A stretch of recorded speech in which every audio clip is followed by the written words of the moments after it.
Buenas noches. Mi nombre es Enrique Abenamar López Sánchez. Soy alumno del séptimo semestre Grupo B de la licenciatura en Derecho del Instituto de Investigaciones Jurídicas de la UNACH.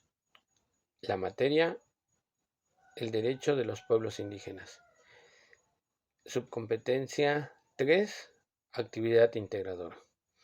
Hoy abordaremos el tema del desarrollo histórico de los pueblos indígenas. Abordaríamos que las comunidades indígenas viven en constante contacto con la naturaleza y tienen un sentido de libertad y comunicación con esta, lo cual permite que al indígena no atarse o esclavizarse al tiempo apresurado que caracteriza a las zonas urbanas. Si bien haremos y remontaremos un poco de la historia de nuestros pueblos indígenas, ya que México es rico eh, en comunidades las cuales tenemos descendencia indígena. Y retomando nuestro estado, pues podríamos hacer mención que tenemos muchos grupos étnicos como los tzeltales, los choles, los tzotziles, por mencionar algunos, y de la diversidad cultural que tenemos en nuestro entorno. Si bien el desarrollo de los pueblos indígenas se basa en una filosofía holística fundamentada a su vez en los valores de reciprocidad, solidaridad, equilibrio y colectividad, entendiéndose que los seres humanos deben de vivir dentro de los límites del mundo natural. Esto, nuestros pueblos o nuestra gente indígena lo lleva mucho en su punto de espiritualismo, creencias y algunas formas de pensamientos arraigados en estos lugares característicos. Y esos son los que le dan la identidad y sobre todo ese valor cultural con el que cuentan nuestras etnias eh, divididas en el territorio mexicano.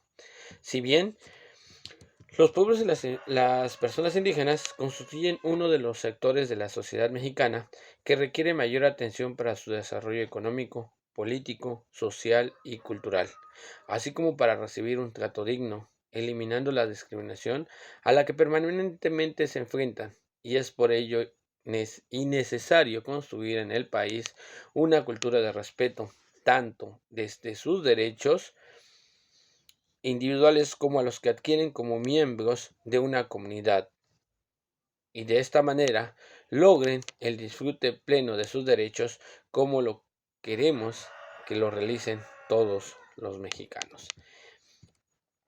En el artículo 2 constitucional encontramos desde la reforma indígena del 14 de agosto del 2021 que la nación tiene una composición pluricultural sustentada originalmente en sus pueblos indígenas, que son aquellos que descienden de poblaciones que habitaban en el territorio actual del país al iniciarse la colonización y que conservan sus propias instituciones sociales, económicas, culturales y políticas, o parte de ellas.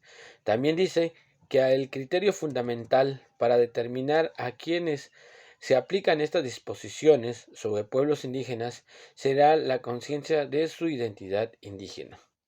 Al respecto, el Poder Judicial de la Federación ha emitido varias jurisprudencias para que se pueda consolidar este criterio. Entre sus disposiciones, el citado numeral define que son comunidades integrantes de un pueblo indígena aquellas que formen una unidad social, económica y cultural asentadas en un territorio y que conocen autoridades propias de acuerdo con sus usos y costumbres. Dentro de nuestra constitución política tiene esa importancia constitucional debido a que son nuestras bases culturales de donde nosotros descendemos, por lo cual es necesario darle ese valor jurídico y protección sobre todo hacia nuestras etnias o pueblos indígenas que van en constante desaparición por la falta de apoyo que ellos necesitan. En la Constitución Política de los Estados Unidos Mexicanos encontramos mucho el valor legal y el reconocimiento jurídico que nuestros pueblos indígenas tienen. Sin embargo, en algunos otros países encontramos que los pueblos indígenas gozan de una independencia o una autoridad en el uso de ciertos lugares o en la disposición de algunos lugares que se consideran para ellos sagrados, como por ejemplo por ejemplo en Yucatán, un cenote es un lugar sagrado donde se realizan algunas actividades.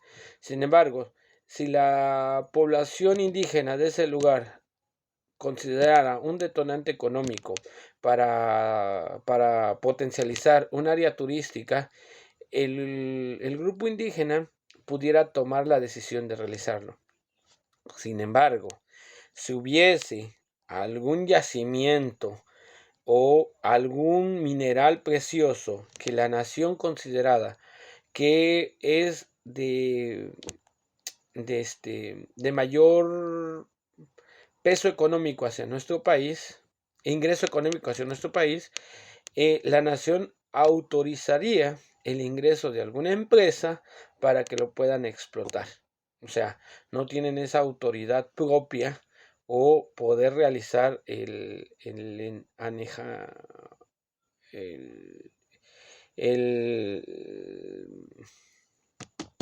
el poder realizar ellos el trabajo porque pues constitucionalmente no está permitido. En algunas otras naciones los pueblos indígenas cuentan con esa autoridad para poder realizarlo. Es por ello que muchas veces nos tenemos que guiar a ciertos tratados internacionales en busca de darle esa solidez jurídica a nuestros pueblos indígenas. Es por eso que dentro de los tratados internacionales en 1957 se concretó en la Organización Internacional de Trabajo, la OIT, el primer tratado que aborda directamente la problemática indígena en el convenio número 107 sobre poblaciones indígenas. Posteriormente, encontramos otro documento internacional que es la Declaración sobre los Derechos de las Personas pertenecientes a minorías nacionales o étnicas, religiosas y lingüísticas de 1992, donde establece que los estados protegerán la existencia y la identidad nacional o étnica, cultural, religiosa y lingüística de las minorías dentro de sus territorios respectivos y fomentarán las condiciones para la promoción de esa identidad, entre ellas el disfrutar su propia cultura, profesar y practicar su propia religión y utilizar su propio idioma, en privado y en público, libremente y sin injerencias ni discriminación de ningún otro tipo. En el 2007, la Asamblea General de la ONU aprobó la Declaración sobre los Derechos de los Pueblos Indígenas, que como tal no constituye un documento jurídicamente vinculante. La fuerza moral de la declaración permite avanzar en una solución de los reclamos de estos pueblos, comunidades y las personas pertenecientes a los mismos. La declaración está constituida por 46 artículos en los cuales se marcan los parámetros mínimos para el respeto a los derechos de los pueblos indígenas y dentro de ellos los relativos a la libre discriminación, a la cultura propia, a la educación y a la organización, el desarrollo y al trabajo, a la propiedad de tierras, al acceso a los recursos naturales de los territorios en los que se asientan y a un ambiente sano, a la no discriminación y a la consulta libre e informada sobre temas que los afecten, entre otros. Por su atención, muchas gracias.